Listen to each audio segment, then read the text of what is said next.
حتى أهل البدع والأهواء، أهل البدع العقائدية وأهل البدع السياسية. أنا أقول بيننا وبينكم السلف، بيننا وبينكم الكتب، كان فيقول البدع بيننا وبينكم السلف. Bismillahirrahmanirrahim. Alhamdulillah hamdan katsiran tayyiban mubarakan fi kama yuhibbu rabbuna wa yarda. Asyhadu an la ilaha illallah wahdahu la syarika lah wa asyhadu anna Muhammadan 'abduhu wa rasuluh. Sallallahu alaihi wa ala alihi wa ashabihi wa man tabi'ahum bi ihsanin ila yaumiddin. Amma ba'd. Pertemuan yang lalu kita membahas tentang masail seputar awani. Apa yang dimaksud dengan awani? Indak ya Badri. Bejana-bejana. Awani bentuk jamak dari apa? Aniyah. Naam. Tayyib. Dan aniyah adalah jamak dari ina. Jadi ada dua tingkatan penjamaan, ina'un, kemudian di jamak killah menjadi aniyatun. Kemudian dalam bentuk jamak yang paling puncak sighah muntahal jumu' dengan wazan apa? Mafa'il menjadi awani, yaitu bejana-bejana. Baik. Hukum asal pada permasalahan bejana. Indak ya syukran.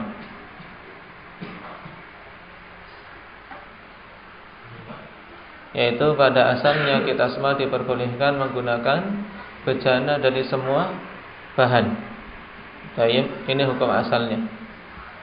Baik, dari bejana-bejana yang ada, hukum asalnya kita diperbolehkan untuk menggunakannya.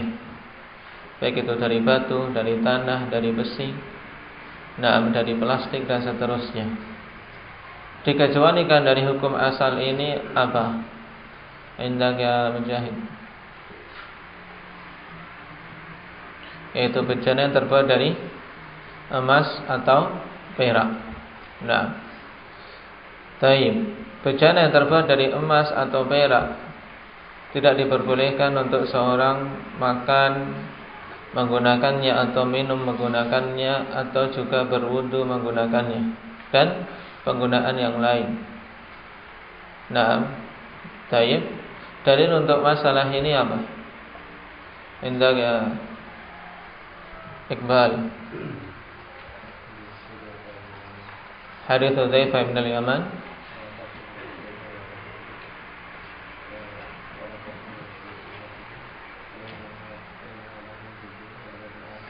Hadits Hudzaifah, la tashrabu fi aniyatiz zahabi wal fiddah wa la ta'kulu fi sihafiha fa innaha lahum fid dunya wa lakum fil akhirah. Hadits muttafaqun alaih. Baik, kalau seorang bertanya dalam hadis ini larangan adalah makan dan minum. Yang dilarang adalah makan menggunakan bejana emas atau perak, minum menggunakan bejana emas atau perak.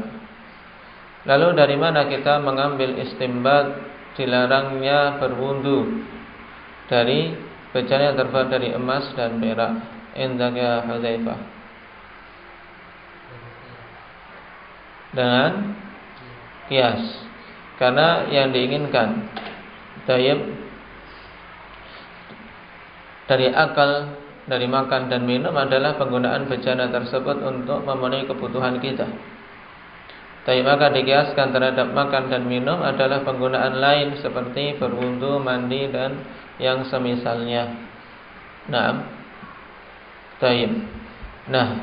Karena tujuan inilah didatangkannya bab aniyah dalam pembahasan taharah. Maksudnya tidak boleh seorang taharah berwudu menggunakan bejana dari emas atau perak.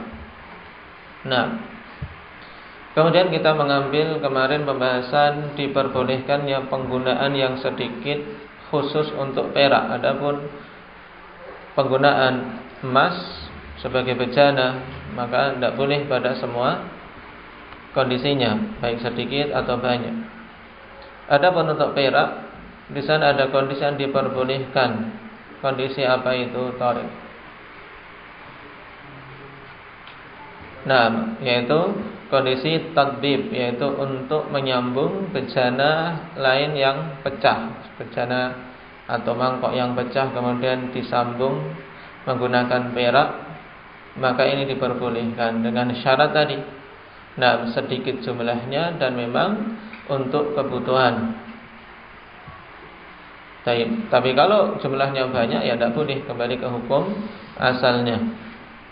Bahwasanya tidak boleh menggunakan bejana yang terbuat dari perak.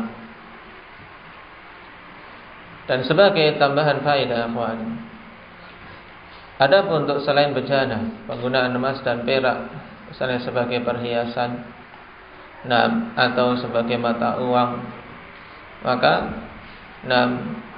yang demikian boleh. Dan terkhusus perhiasan, maka hanya diperbolehkan bagi para wanita, perhiasan emas maupun perak. Sedangkan untuk para laki-laki dilarang menggunakan emas dan diperbolehkan menggunakan perak sebagai cincin. Nah, karena kita dapati akhwani fillah dari hadis Nabi sallallahu alaihi wasallam. Nah, dan juga dari fi'il para salaf, hiasan untuk laki-laki yang kita dapati ya cincin paling. Tidak ada anting untuk laki-laki, tidak ada. Nah, kemudian kalung, nah kita tidak mendapati. Yang ada adalah cincin, nah, yang terbuat dari perak sebagaimana Rasulullah sallallahu alaihi wasallam dulu membuat cincin beliau dari perak. Nah, jadi ingat kembali pembahasan tentang cincin. Telah datang larangan dari Nabi sallallahu alaihi wasallam dalam memakai cincin untuk laki-laki di jari mana dan mana? Siapa yang ingat? Muhammad Sido? Nah, taib.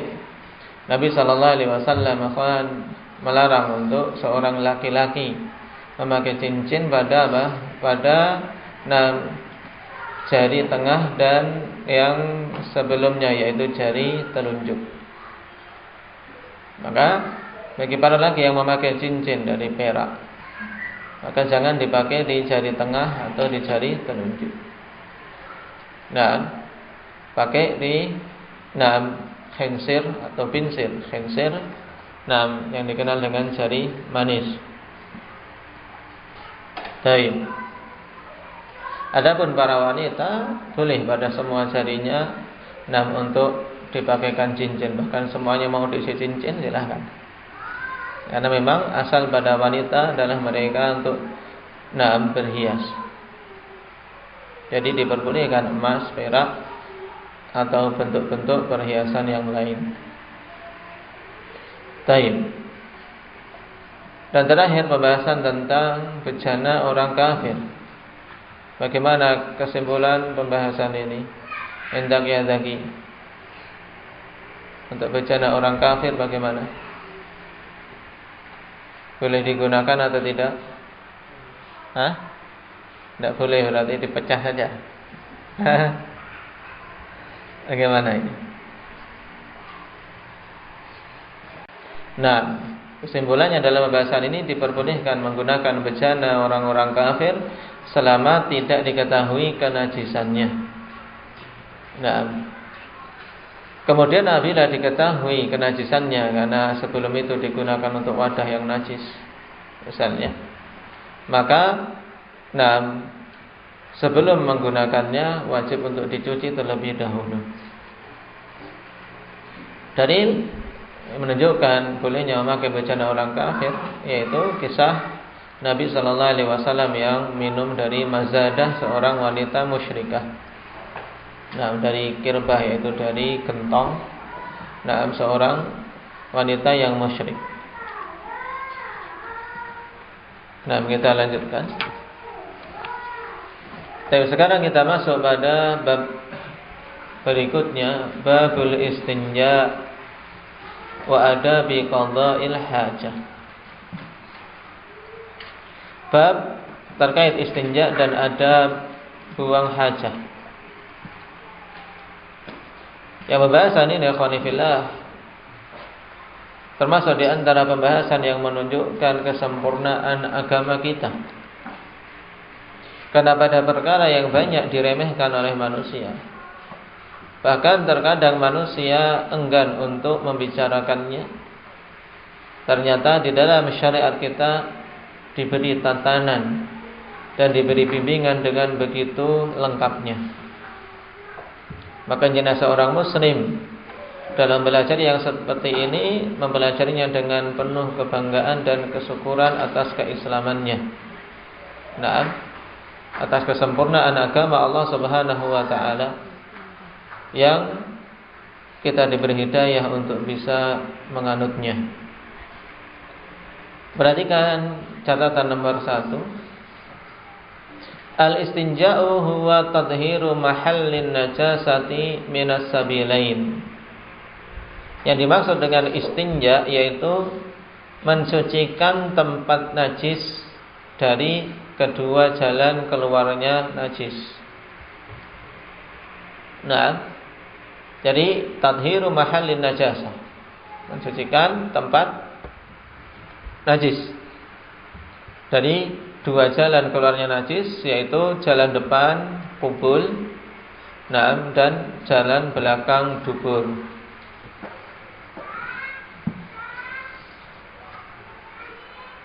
Wasabilan muthanna sabil wal muradu bihima makhrajal bauli wal ghaid. Dan yang dimaksud dengan dua jalan ini adalah bentuk muthanna dari sabil, yaitu bentuk muthanna dari kata sabilun, usahanya sabilan. Dan yang dimaksud dengan kedua jalan maksudnya adalah tempat keluar kencing dan keluar berak. Taib, keluar kotoran. Wa dzakara al-muallifu fi hadzal babi ahkama tadhirin najasati kulliha. Dan muallif rahimahullahu ta'ala pada bab ini menyebutkan hukum-hukum membersihkan najis-najis secara keseluruhannya. Maka kita ambil satu persatu. Qala rahimahullah, yustahabbu idza dakhala al-khala'a al-awwal an yuqaddima rijlahu al-yusra. Disunnahkan apabila masuk ke tempat buang hajat. Nah, ini ditulis Umar. Taib, disunahkan apabila mau masuk ke tempat buang hajat, yang pertama untuk dia mengedepankan kaki kirinya. Qala ay idza arada dukhulahu al-khala. Maksudnya apabila dia ingin masuk ke tempat buang hajat, wal khala maudhi'u qada'il hajah. Ini kalau kita dapati istilah al-khala, tempat menyendiri, maksudnya adalah tempat untuk buang hajat. Nah, tempat untuk buang hajat. Ini istilah halusnya. Zaid al-khala. Tempat kita WC, kakus, toilet, apalagi namanya, jamban, macam-macam. Intinya sama. Wa dzakara al-muallifu sittatan min adabi dukhulil khala'i al-masnunah. Dan muallif menyebutkan 6 dari adab-adab masuk ke tempat buang hajat yang disunnahkan. Wa awwaluha annahu yuqaddimu rijlahu al-yusra 'inda ad-dukhul li'anna al-yusra lil adza. Nah, dan yang pertamanya adalah mengedepankan kaki kiri ketika mau masuk. Nah, mau masuk kedepankan kaki kiri. Kenapa? Karena yang bagian kiri memang untuk hal-hal yang sifatnya kotor. Itu perkara-perkara yang sifatnya itu ke tempat kotoran atau yang lain, maka dikedepankan kaki kiri. Sebagaimana juga ketika seorang istinja, yang digunakan adalah tangan kiri. Dan ini jelas. Atsani yang kedua, wa yaqulu bismillah Allahumma inni a'udzubika minal khubuthi wal khaba'ith. Dan dia mengatakan tentunya ketika masih di luar, bismillah Allahumma inni a'udzubika minal khubuthi wal khaba'ith.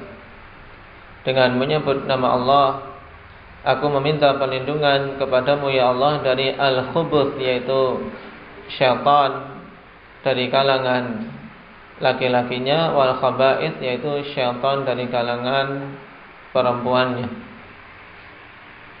Meminta agar dilindungi dari godaan syaitan secara keseluruhan ketika dia berada di tempat yang kotor tersebut. Tempat yang di situ seorang tidak berzikir pada Allah Subhanahu wa taala, maka ketika sebelum masuk hendaknya meminta penjagaan kepada Allah Subhanahu wa taala. Taib, perhatikan catatan kaki nomor 3. Yaqulu bismillah li hadithi Ali radhiyallahu anhu anna Nabiy sallallahu alaihi wasallam qala satru ma baina a'yunil jin wa awrati bani Adam idza dakhala ahaduhumul khala'a an yaqula bismillah.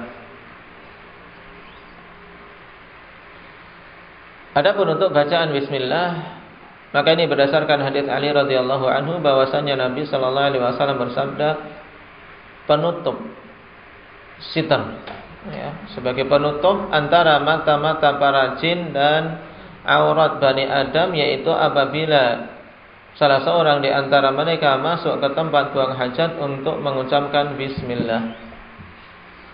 Hadits akhrajahu Tirmidzi dan Ibnu Majah, dan beliau mengatakan wa qala Tirmidzi gharibun wa isnaduhu laisa bidzakal qawi.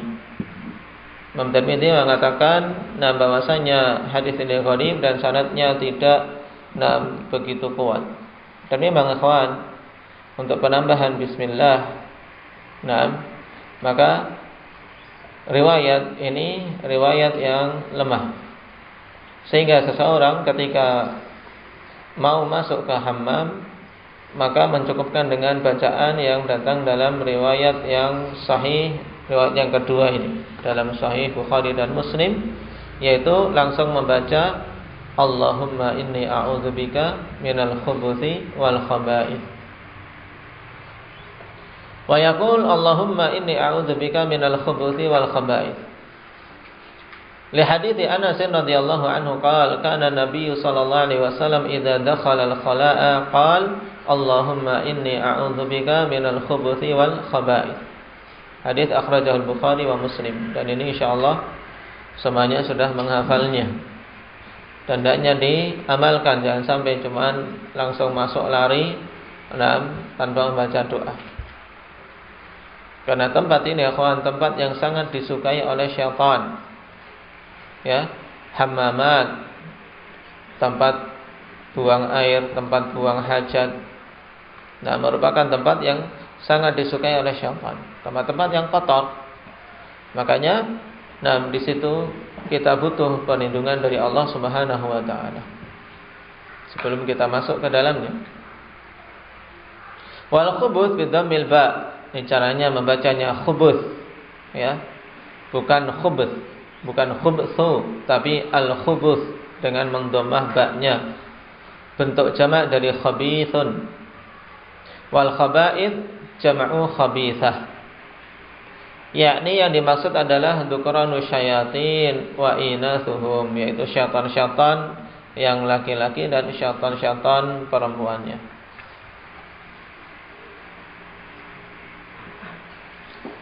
Dan bagaimana membaca zikir ini bagi mereka-mereka yang buang hajatnya tidak di suatu bangunan. Adapun kalau buang hajatnya di bangunan seperti kamar mandi, toilet yang jelas, ada pintu sehingga jelas perbedaan antara di luar dan di dalam, maka membacanya ketika mau masuk, bukan ketika di dalam, tapi membacanya ketika hendak masuk.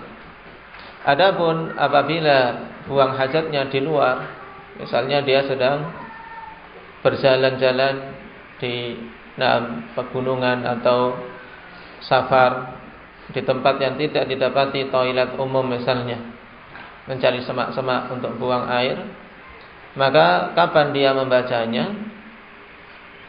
Dijelaskan oleh para ulama, di antaranya Imam Nawawi dan yang lainnya, bahwasanya awal membacanya itu ketika awal dia menyingsingkan bajunya, ketika mulai cenceng bahasa orang Jawanya.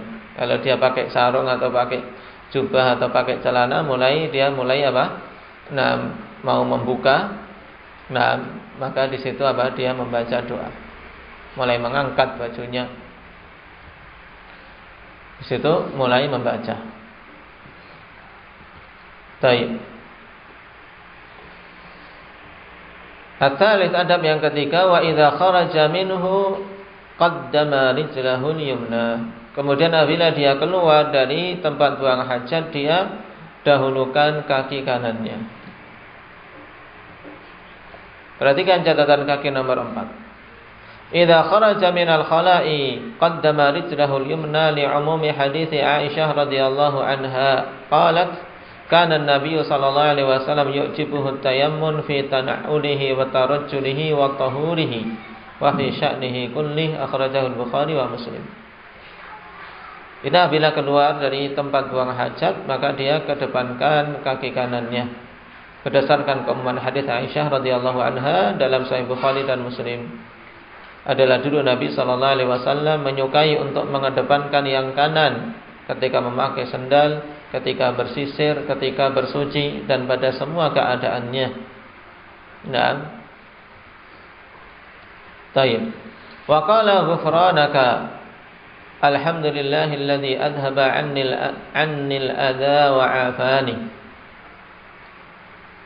Kemudian yang keempat dari adab buang hajat, yaitu ketika keluar mengucapkan ghufranak.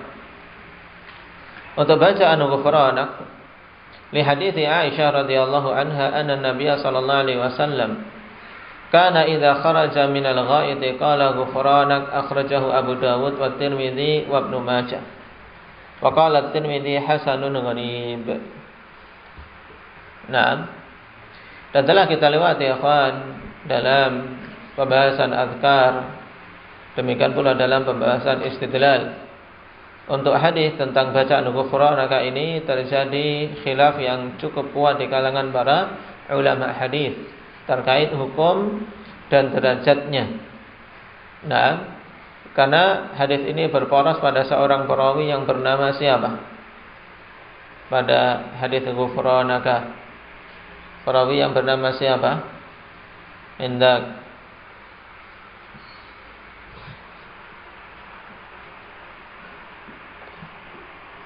Sahabat Zakaria. Nah, ahsan. Yaitu berporos pada perawi yang bernama Yusuf bin Abi Burdah. Jadi ingat-ingat. Yang Yusuf bin Abi Burdah ini tidak didapati para ulama yang memberikan taufik dari kalangan mu'tabar, menyatakan dia thiqah.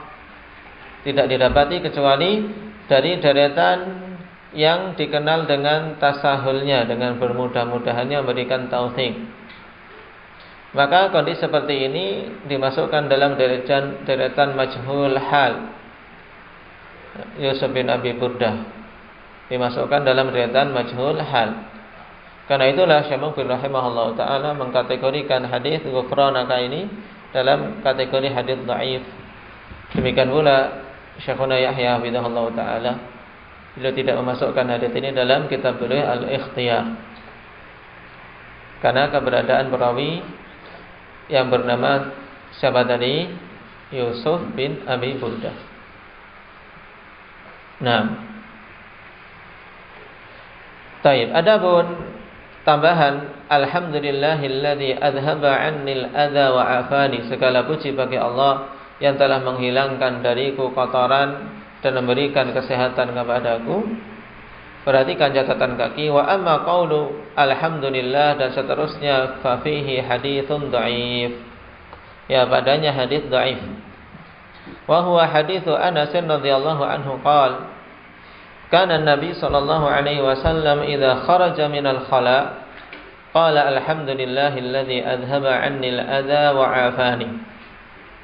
Dulu Nabi kalau keluar dari tempat buang hajat membaca doa ini. Hadits akhrajahu Ibnu Majah wa qala al-Busairi fi Zawaid fi sanadihi Ismail bin Muslim. Ini diingat. Fi sanadihi Ismail bin Muslim wa huwa muttafaqun ala tad'ifih. Wal haditsu bihadzal lafzi ghairu tsabit. Dan hadis dengan lafaz ini tidaklah tsabit.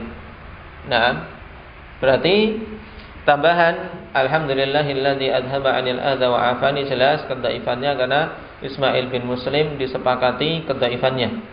Adapun hadis ghufranaka ini yang diperselisihkan dan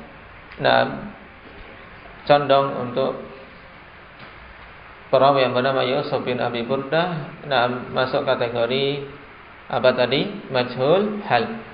Walaupun bagi mereka yang mensahihkan hadisnya akhwan dan berpendapat bahwasanya Yusuf ini telah keluar dari deretan majhul hal dengan adanya tashih dari beberapa ulama hadis terhadap hadisnya, seperti pensahihan dari Ibnu Khuzaimah dan yang lainnya, sehingga dengan sebab itu dia keluar dari majhul hal, maka itu adalah ijtihad beliau.